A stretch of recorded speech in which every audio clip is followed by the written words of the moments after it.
hello once again. Welcome back to another episodes, I guess.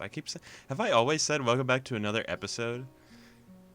I record in like 3-4 episode sessions. It's welcome back to another batch of episodes. I feel like maybe I've said that a couple times too. Anyway, look at our title screen. It's getting pretty filled out. I'm not sure how many more acts of Lilly we have. I forget if we're on Act 2 or Act 3. Either way, I just wanted to take a quick second and just thank all of you who are still watching. There's actually a good amount of you now. If you go back, like a year ago, we've been recording for about a year now. I think I started in August. Go back about a year and, there's like one or two people who are watching pretty much the whole way through. But, these days, I think it's just Lilly. I think all of you just really like Lilly. Yeah, I just want to thank you guys for liking the videos. Like, you guys like every single one of them, and like some of you comment on like every other one, and it's just so nice. I appreciate you guys. But you guys aren't here for me. You're here for Lilly and all the antics we're going through right now. So last time we passed out, I believe, on a trail, because we haven't been taking our meds for the last couple days. So yeah, sit down, get comfortable, do whatever you do. I have tea again today for Lilly. It's still hot. I got some Earl Grey tea. Okay, I think it's Earl Grey. Anyway, I open my eyes, groggily, completely bereft of energy. For a while, I simply lie down lifelessly, staring at the ceiling as I review the events of the morning in an attempt to organize my thoughts. We went to town. My heart nearly gave way. We came back. I took my pills, and I slept. I can only remember each period of time as a snapshot, but the timeline is clear enough. The memory of the girls' faces as I struggled to stand in an unpleasant one, stinging my feelings harshly. If I look at the ceiling hard enough, I can imagine the tile edges and small dimples of the ceiling in the hospital. That fact alone is enough to make me sit up and try to pull myself together. I scratch the back of my disheveled hair, glancing around the room. Lilly and HANAKO are nowhere to be seen, and the television's turned off. The clock above it says it's pretty late in the afternoon, noticeably reddened, but the sky outside the windows confirms it further. I turn and pick myself off the futon, swaying slightly as I put my arms out of balance. I suppose I'd better go look for the girls to see if they're all right. As I look out the window, I faintly see something in the distance. Straining my eyes, I can make out the shape of a person's figure. Her long blonde hair, swaying in the faint breeze, makes her almost seem to melt into the bright yellow of the wheat field. Without a second thought, I leave the room to follow that lone apparition. Pretty. The brightness of the setting sun assaults my freshly woken eyes, forcing me to avert them until they adjust. The long, yellow strands of wheat brush against my legs as I wade through them, the densely grown field making it harder to advance. Regardless, my eyes stay fixed ahead, true to that solitary figure. Within minutes, I reach her, meters behind her turned back. Lilly? She simply nods. Where's HANAKO? She's in bed. She went to sleep after I calmed her down. She says it matter-of-factly, with as few words as possible, as if saying any more were strictly forbidden. There's something different about her. Her normally confident figure seems oddly fragile, her body offering no resistance to the breeze blowing her skirt. The strands of wheat sway from side to side with a deafening pause passes, the only sound being their rustling. As we stand in the field alone, I know what I have to ask. What's wrong, Lilly? You're not acting like you usually do. Remember when I talked of my family, Hisao? Your family? I look downwards in thought, sifting through my scattered memories. The event seems to leap through, ready to hand when I search for it, rising to the surface as soon as it was recalled. After HANAKO's birthday party? She gives a simple nod. It was nice, back then. You and I celebrating with HANAKO, simply sharing presents, talking, having fun together. It was almost as if we were a family, one small, misshapen family. I thought that could just go on forever. Just the three of us, happily together. She takes a long breath, a slight shakiness to it, just barely audible through the moving air. Even if my family was so far away, as long as we were together, that was all I needed. I don't want to lose you, Hisao. I didn't even realize how afraid I was of losing someone until today. Until I'm sorry, Lily. I know my body's weak, but even then I make the most of stupid mistakes. Don't apologize. Please, don't apologize. Lily? She turns to face me, her pale cheeks stained with tears. One misguided step after another, she stumbles toward me, her arms held out in search of so much as a faint brush against me. That's so pretty. Oh my gosh. This is like one of the prettiest scenes. Normally I feel like they save the pretty ones for like the last scene, like Rin in the dandelion field, but this is art. You could put this on a wall. My heart doesn't race nor pound as I step toward Lily, gently taking and steadying her in my arms as quickly as she clutches to me, sobbing. With her face trembling against my shoulder, the next words from her mouth are the last I expected. I love you, Hisao. I love you. I love you. I love you. I love you. I love you. Please don't go away. I beg of you. Never go away. Ever. I love you, so please. So that's why she's been acting like this. That tender voice when I called her, the thoughtless concern at the slightest pain I might feel. Thoughtless concern? Oh, yeah, okay. That means like unconditional love type stuff. I was like, thoughtless. Sorry. After having been left in Japan without her family, with only Akira, Hanako and me around, she was afraid of losing yet another person who was close to her. She was genuinely worried for me. It's a strange feeling, a mix of worry and surprise and sorrow, yet also the deepest gratitude I think I've ever felt. The only reaction I can muster among my conflicting emotions is a calm sigh. You idiot. Hisao? For a fleeting moment, I feel her body become still. The only movement to be felt is the calm afternoon breeze. I said it before, didn't I? It's only natural to feel concerned about those around you. I'm still here, and I'll always be here, because I want to see you more each day, to share in your happiness, to support you in your sadness. But most of all, I'll still be here because I want to see you smile. Your true smile.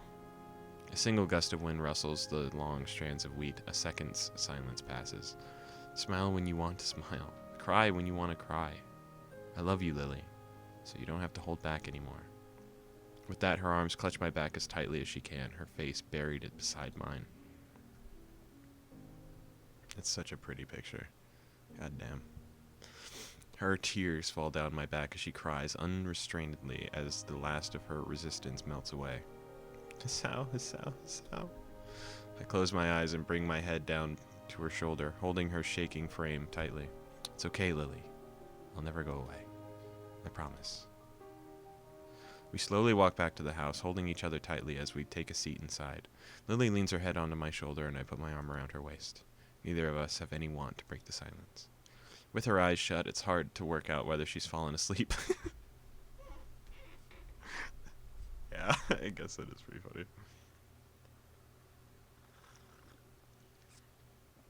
Not that I mind. The warmth of her body leaning against me, the softness of her hand delicately held in mine.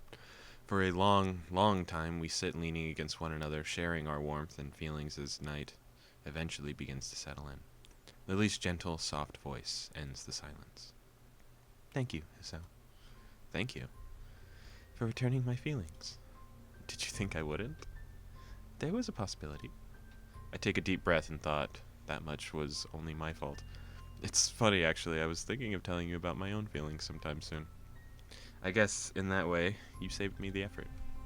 She raises her head a little and gives a tiny amused giggle. I smile at how earnest it is, so girlish in its lightness. She collects herself soon afterward, her hair resting against my shoulder. Feeling a bit better? She gives a small nod. You are thoughtful, Hisao. That's why I like you. I'm sorry I'm like this. As much as I didn't want to make you concerned for me, I couldn't do anything to prevent it. Don't apologize for it. Please don't. Lily? Have I ever apologized for my blindness, even once? Oh shit, yeah, I guess. You can't help the way you are, the way you were born, Hisao. There's no point in apologizing for who you are. She says this with surprising conviction. In the end, it was perhaps this mentality which spurred her to befriend me in such a short time, in addition to her motherly instincts. She did seem to become trusting very quickly, but I never questioned why. Now it seems so obvious that she did so to help me as I went through one of the lowest points of my life. I move to respond, but cut myself off as I feel her fingers running gently through my hair. Oh, that's so cute. I feel the soft, delicate touch moving downwards as the trace contours my face, her palm finally settling on my cheek. You're a beautiful person, Hisao. Please, don't ever apologize for that. For a moment, I'm utterly speechless. I slowly bend my head down, placing a tender kiss on her light, voluminous hair. We're a couple of right old fools, aren't we? We are. After a long calm, she speaks again. This must be really awkward for Hanako. So, in the Hanako route, we were like with her, and Lily didn't even come back yet. But like, Hanako's in this house with us, and like, we don't know what happened after the Hanako route. Like, Lily came back to just Hanako and Hisao being a couple. But like, what's gonna happen here? Like, is Hanako gonna know? I also like didn't know about like even Shizune and Misha. Like, did Misha know we were together? It was never like brought up. I feel like,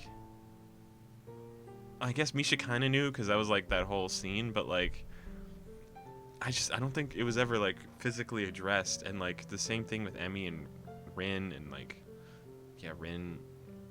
It's just like I feel like it was never addressed to the other girl, like ever. So I don't know how this is gonna go. I guess probably they're not gonna mention it to Hanako, but like it's gonna be difficult if we're in the same house like this. Hisao? Yes. I wouldn't mind if you. I feel her hand tensing under mine, trembling slightly. My mouth opens, but I try. Sorry, I knew this was gonna happen. That's why I brought that up now. We're still in the same house as Hanako. It doesn't matter if she's asleep. She could just walk in. Like, this is a small house. Fuck. I feel her hand tensing under mine, trembling slightly. My mouth opens, but I try as I might. I can't formulate a response to her proposition. Lily. Before I can say another word, she slips her hand from under mine and tenderly holds the side of my face once more. Please. I give a peaceful smile, holding her hand against my cheeks as I nod a single time. Okay. As I look into her eyes, she leans towards me. Her delicate lips touch mine as she guides herself with her hand. She breaks off not a second later, faintly smiling. I love you, Isao. We kiss again, this time with both of us meeting the other. While the previous kiss was one of love, this one of lust, our tongues meeting and our breathing heavy. After precious seconds we part, both of our faces well and truly flushed. Both of us bring our fingers to our lips in unison, recalling that fleeting feeling, rapidly becoming buried both by our urges and bashfulness. Lily is the first to shift, uncomfortably though. What is it? Should we get more comfortable? We're in the living room! Hanako can just show up! Yeah, okay. Now that she mentions it, this futon would be a bit too narrow to do much on. Considering the thoughts running on through both of our minds, it's no small wonder one of us had any measure of foresight left. She just bumped into a table. As I take her hands and guide her sideways as I move, the brief and awkward dance ending in both of us tentatively sitting on the floor opposite each other. Okay. As I reach forward to pull her top up, she stops after she moves her hands to do the same. You're shaking. I pause for a moment and look at my hands. Sure enough, they're quivering slightly, whether it's from nervousness or excitement, I'm not sure. Hanako is in the other room, bro. I'm terrified. I guess I am. So you're as nervous as I am, then. I withdraw my hands and sigh, steadying myself. We have plenty of time, so there's no need to rush this. Hanako can just get up to get, like, a glass of water. She could just come in, bro. Sorry, I'm gonna stop bringing that up. But just know, that's always on the forefront of my mind right now. Sorry, it's my first time, so I'm a bit... She giggles shakily, all but confirming what I reasonably deduced by now. It's the same for me. I'm happy. We could share this together. I match her smile twofold, leaning forward and taking her body in my arms as she reaches to hug me back. I love you, Lily. You already said that. I can't help grinning. Even in such a situation, she still has her wits about her. Breaking our embrace, we decide to take off our own clothing. While it's easier this way, I don't doubt it's just an attempt to distract ourselves from our nerves. There is construction going on next door. Hold on. There. With slightly stiff hands, I begin to slide the first button out from my shirt. Once we remove the last of our clothes, which end up haphazardly piled behind us, my breath is taken by the sight in front of me. Hanako in the doorway. Oh, shit. Okay. Her eyes shape her long. Why did I say her eyes? Her long, shapely legs, full hips, and her breasts, plump but dainty. Her slightly blushing face, delicate and reserved, is framed by the bangs of her hair. Her hands, tightly held behind her, only to serve to further accentuate her chest. Her tall and pale body is beautiful when bared. This girl in front of me, reserved yet playful, astute yet hospitable, is the girl I've fallen in love with. I lean forward to delicately take her shoulders in my hands. As I do, she brings her hands to my chest. With a slightly uneven breath, we lean into a deep kiss. I feel one of Lily's hands slowly slide up to my shoulder, it and her head very gently moving forwards. Assuming her intent, I lean back onto the floor. Ah. Oh, that's cute. They're just sleeping. Naked. They're not fucking. His Sal looking really attractive from, like, I think I've said it before, but he looks attractive from, like, the side angles. She lowers herself beside me, one hand stroking my hair and the other moves across my chest. The feeling of her breast against it is enough to excite me. This must be her way of taking in what I've already seen of her. Despite her lack of sight, she engraves every detail of my bare body into her chest into her mind. While her middle finger falls into the slight recess of my chest scar and a lingering effect of my operation so many months ago, she slowly runs her hand down its length. This is the scar for my surgery. They had to do this in order to operate on my heart. For a moment, she's lost for words. The idea of such extensive scarring added a new worry for her. Her expression changes from curiosity to apprehension. Should we really be doing this kind of thing? Those words bother me beyond what is rational. Lily's face breaks my heart more than her words ever possibly could. Yet I don't even know the answer to her question. I can't let this condition dominate me forever.